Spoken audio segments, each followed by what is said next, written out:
Baik, tentang masuknya Islam ke Nusantara ya. Kalau Indonesia itu baru ada kan 17 Agustus 1945. Saya agak cepat ya, mohon izin saya agak cepat karena waktu kita sangat terbatas. Pertama, kita klarifikasi dulu bahwa ya, Islam itu sesungguhnya masuk ke Nusantara itu dalam fase yang sangat awal. Ya, di pelajaran-pelajaran sekolah, termasuk anak-anak SD sampai SMP disebutkan abad ke-14 kan? Atau ke-13 ya, dengan teori-teori yang ada dari Gujarat ya. Padahal itu bersamaan di abad ke-7, Bu. Jadi awal masa Islam, ya kan? Bahkan pernah nanti tercatat dalam sejarah Sa'ad bin Abi Waqqas, ya kan? Itu dalam satu ekspedisi pernah ikut sampai ke kota Baros, 414 km dari kota Medan. Ya, di kota Baros. Jadi dari awal abad ke-7 sudah ada, sudah masuk, ya kan? Ini sudah bersamaan. Dan tidak benar kalau agama pertama di Nusantara itu Hindu, kemudian Islam datang, tidak, itu bersamaan. Ya, baik Hindu ataupun Islam itu sudah bersamaan, ada dalam dakwah dan sudah disebarkan. Nah, saya agak percepat saja, ya. Dan yang datang itu bukan cuma pedagang, ya, pedagang dari Arab, Masya Allah, tidak. Orang-orang Arab yang datang itu, baik dari Hadramaut, yang dari Yaman dan sebagainya, itu dibekali. Bekali ilmu, ada misi dakwah. Ya, dipetakan daerahnya, dia kembali, dia catat gitu kan. Kemudian dibekali misi dakwah, mereka berdagang, ya, sambil menyebarkan nilai-nilai keislaman. Sampai puncaknya, ya, saya langsung agak cepat saja. Berdirilah kemudian kesultanan-kesultanan, kerajaan-kerajaan Islam di Nusantara dari mulai Sabang ya, sampai dengan Merauke-nya, dari Sumatera sampai ke ujung bagian timur. Bahkan di timur ini ada yang terkenal dengan kerajaan-kerajaan Islam. Dalam bahasa Arab kerajaan disebut dengan rajanya Malik, kerajaannya Muluk, ya kan? Dalam bahasa orang lokal disebut dengan Maluku. Ya, Maluku itu asalnya dari bahasa Arab yang ada kerajaan-kerajaan Islam. Karena di situ ada Ternate, ada Tidore, ada Bacan, ada Ambon dan macam-macam. Termasuk sampai ke Papua. Ya, sampai ke Papua, ya. Nah, kemudian di masa-masa di abad ke-13, nah ini yang harus diketahui. Abad ke-13 itu bukan awal masuknya Islam, tapi penguatan nilai-nilai keislamannya. Di orang tua dulu merintis ya, membawa Islam. Ya, kemudian ulama setelahnya mengajarkan nilai-nilai keislaman yang benar. Ya, bagaimana caranya misalnya sholat dengan baik, bagaimana cara bertauhid. Karena pada waktu itu masih diperkenalkan. Kan ada orang yang kenal Islam tapi belum bisa sholat dengan baik kan? Ya, saking hafalnya Al-Fatihah cepatnya luar biasa gitu kan? Ya, nah, ini persoalan-persoalan di sini. Maka diutuslah kemudian oleh Sultan Turki pada saat itu, ya kisaran tahun 1400-an. Ya, 1400-an di awal masa ke-13 dari 1200 bahkan ya, 1200 sampai ke 1400-an dikirimkan ulama-ulama. Ini ulama-ulama, awas hati-hati ya. Hati-hati, yang dekat dengan Allah, yang paham tentang sistem kehidupan, dan tahu tentang fikih dakwah. Dalam bahasa Arab, orang yang punya ilmu dan dekat dengan Allah, itu bukan cuma disebut dengan ulama, tapi wali. Wali, jamaknya aulia. Ya, jamaknya aulia. Misal Quran surah kedua Al-Baqarah, ayat 257. Posisi sebelah kanan paling atas. Ya. Allahu waliyul ladzina amanu, yukhrijuhum minadh-dhulumati ilan nur. Ya. Allah menjadi wali bagi orang-orang beriman. Maksudnya memberikan dia ilmu, berikan dia kekuatan dan sebagainya. Ya. Maka diutuslah 9 orang pada saat itu semuanya dari Arab. Ya. Ada dari Palestina, ya. Ada Syekh Hasanuddin misalnya, ada dari Mesir, Syekh Ahmad Jumadil Kubra. Ya. Ahmad Jumadil Kubra ini ahli dakwah, ya, ahli fikih juga, ahli Islam, yang nanti punya 2 orang anak. Anak pertamanya dibawa ke Nusantara, anak keduanya tinggal di Mesir. Saya agak cepat ya, misal, nggak usah dicatat ya untuk pengetahuan saja. Ahmad Jumadil Kubra berdakwah sampai ke ujung Sumatera nanti, dari Jawa. Ya. Siapa Ahmad Jumadil Kubra ini? Ya, seorang ulama besar dari Mesir, ahli dakwah, dibawa kemudian anaknya, salah satunya namanya Maulana Ishaq. Ya. Maulana Ishaq itu yang tadi, yang saya turunkan sampai muncul ke Haji Ahmad Dahlan, sampai muncul ke Haji Muhammad Hashim Asy'ari. Satu lagi, dia tinggal di Mesir, bernama Syarif Abdullah. Ya, Syarif Abdullah. Pelan-pelan. Ini bukan Sunan Gunung Jati, Syarif Abdullah ini, anak-anak dari sini.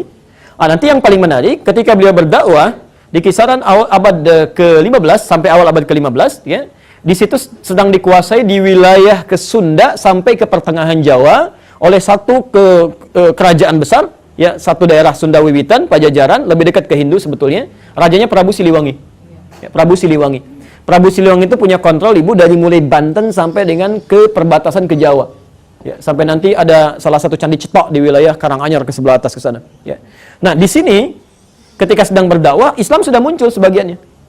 Inspeksi beliau ke wilayah Karawang, ketika masuk ke daerah Karawang ditemukan seorang perempuan, itu terdengar suaranya sedang mengaji, suaranya lembut sekali, bagus, dilihat orangnya cantik luar biasa, namanya Nyai Subang Larang. Nyai Subang Larang ini Ternyata anak seorang pembesar Muslim, dia sedang belajar pesantren jadi santri dari satu guru besar yang baru pulang dari Mekah. Mekah dulu dikenal dengan Ummul Qura sampai sekarang, maka gurunya disebut dengan Syekh Qura. Nama aslinya Syekh Hasanuddin, dikenal dengan Syekh Qura. Maka jadi muridnya, ketahuan oleh Prabu Siliwangi tentang kebaikannya, maka diminta untuk jadi bagian dari istrinya, ingin menikah. Masya Allah, ibu kalau kedatangan presiden, datang ke Roma, saya mau melamar anak ibu misalnya, terima nggak? Wah, ya kan? Nggak mudah ya. Perhatikan, Nyai Subanglarang apa yang disampaikan. Ini bisa mengatakan begini. Ini kan orang bisa mengatakan apa saja. Tapi dengan kekuatan imannya dia katakan, lihat kalimatnya. Anda boleh nikahi saya kalau mau masuk Islam. Ya. Singkatnya mau. Jadi kalau kalimat dikeluarkan dengan nilai keimanan, ya, tidak pernah dipakai berdusta, ya, tidak pernah dipakai maksiat, itu nanti Masya Allah ada kekuatan-kekuatan besar di situ. Yang Allah menggerakkan. Maka masuk Islamlah Prabu Siliwangi, nama aslinya Pamanah Rasa. Dari pernikahan itu melahirkan 3 orang anak, ya, 2 laki-laki, 1 perempuan. Anak pertama lahir tahun 1423, diberi nama dengan Walang Sungsang. Ya, Walang Sungsang. Anak kedua lahir tahun 1426, diberi nama dengan Rara Santang. Anak ketiga lahir 1427, diberi nama dengan Raja Sengara. Raja Sengara. Semuanya masuk Islam. Pelan-pelan, semua masuk Islam. Walang Sungsang berganti nama menjadi Abdullah Iman. Abdullah Iman. Rara Santang berganti nama menjadi Syarifah Mudaim. Ya, pelan-pelan. Dari tahun inilah kemudian keduanya pergi menunaikan ibadah haji, berangkat. Ya, setelah berhaji ini, ternyata setelah selesai mau pulang bertemu dengan Syarif Abdullah. Ya, Syarif Abdullah jatuh hati kepada Syarifah Mudaim, minta izin untuk menikahi pada kakaknya, dinikahkan di situ. Maka ketika Abdullah Iman pulang, ya, ke daerahnya, ini Syarifah Mudaim gak ikut. Disampaikan menikah dengan Syarif Abdullah. Ini pulang, ketika pulang oleh Prabu Siliwangi diberikan tempat di daerah Lemah Wungkuk. Lemah Wungkuk itu dulu banyak etnis di situ, ya, ada Arab, ada Cina, ada orang lokal. Dalam bahasa lokal disebut dengan Caruban. Caruban itu kumpulan orang-orang dengan etnis-etnis yang banyak. Karena itu di daerah Lasem, agak ke pesisir sedikit, ya, dekat ke Tuban 30 km. Kita saran pantai ada daerah Caruban juga di situ. Karena dulu orang Cina masuk pertama kali lewat Lasem. Daerah Karangturi kalau sekarang. Karangturi posisi paling kanan, di situ ada kisaran orang-orang Cina, komunitasnya di situ ya. Tapi kalau tanya, ibu tanya, bahasa Jawanya paling halus. Ya, orang-orang sekitaran itu. Caruban. Nah, kemudian ada biasa mereka membuat tentang rebon ya, dari udang itu, campuran di situ. Maka sampai sekarang daerah itu untuk membedakan dengan yang di Lasem disebut dengan Cirebon. Ya, itu asalnya. Cirebon. Saya kembali, yang ini pergi ke Mesir, menikah dengan Syarif Abdullah, tinggal 20 tahun di sana, melahirkan seorang anak bernama Syarif Hidayatullah. Syarif Hidayatullah inilah yang kemudian pulang, ketika menghadap kakeknya diberikan kewenangan di Gunung Jati, maka dikenal dengan Sunan Gunung Jati. Nah, perhatikan pelan-pelan ya, Sunan Gunung Jati ini, itu bukan termasuk yang 9 wali pertama. Ini generasi keempat. Generasi keempat, jadi kayak Sunan Kalijaga, Sunan Gunung Jati, itu orang lokal. Maksudnya dari campuran sebelumnya.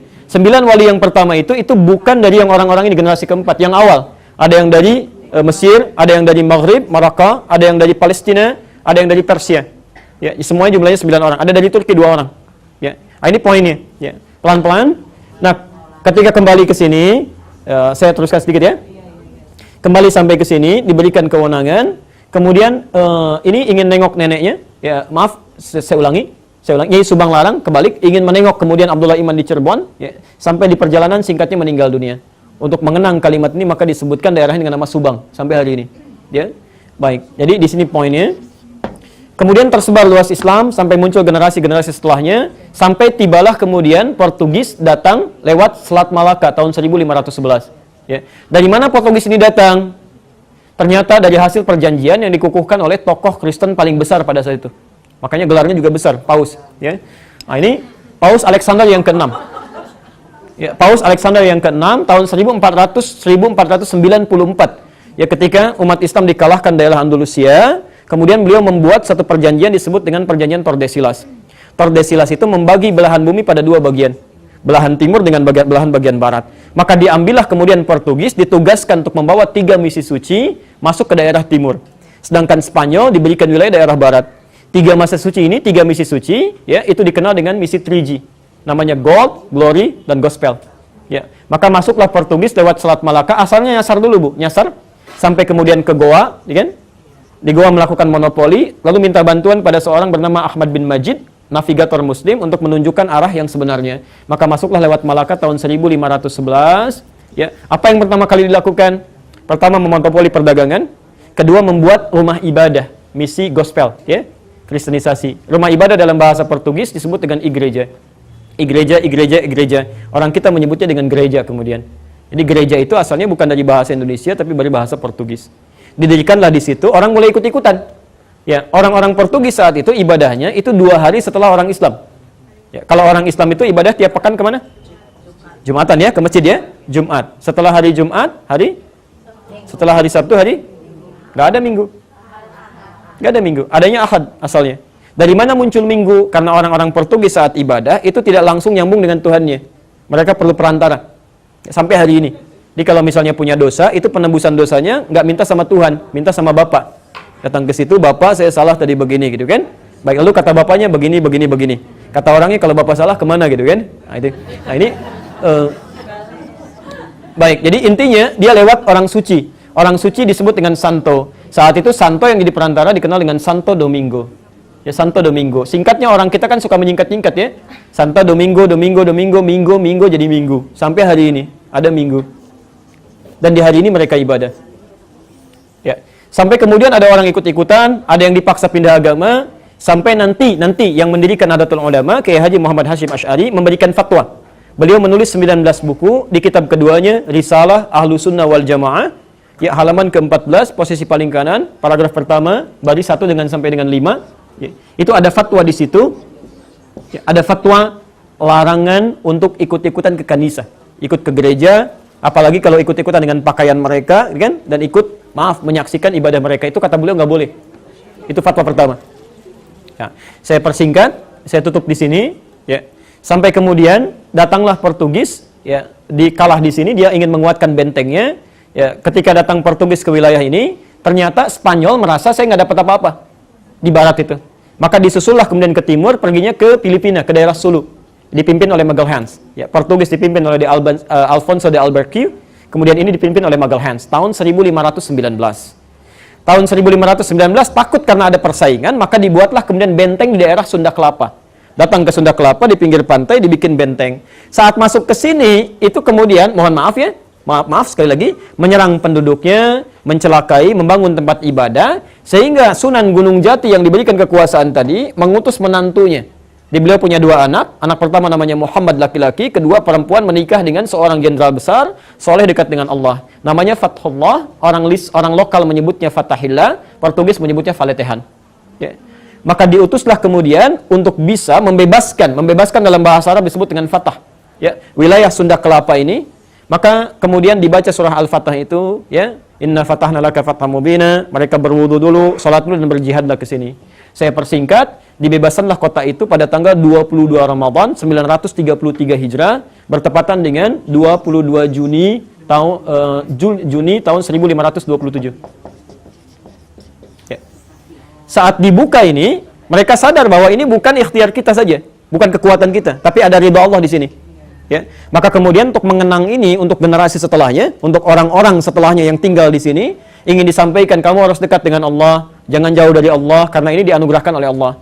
Maka diambillah nama kota ini, dirubah dari Sunda Kelapa menjadi nama Quran. Inna fatahna laka fatham mubina.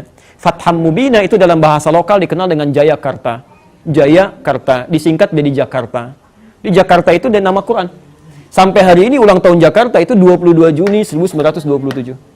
Sebelum Indonesia merdeka. Jadi sebetulnya orang-orang dulu membebaskan dari penjajahan, dari kristenisasi dan sebagainya.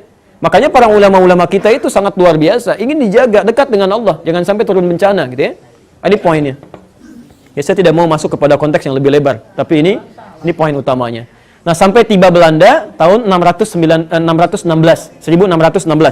Ya, 1616 sampai bisa bertahan sampai 350 tahun. Kenapa bisa seperti itu? Bagaimana cara mengatasinya? Itu pembahasan yang berbeda, ya. Tapi informasi tadi ada di kitab Api Sejarah. Ya, karangan Ahmad Bansur, Surya Negara. Ada 2 jilid. Jilid pertama itu warna hitam, tebalnya 586 halaman. Yang saya sampaikan di halaman 17 posisi paling kiri. Api Sejarah.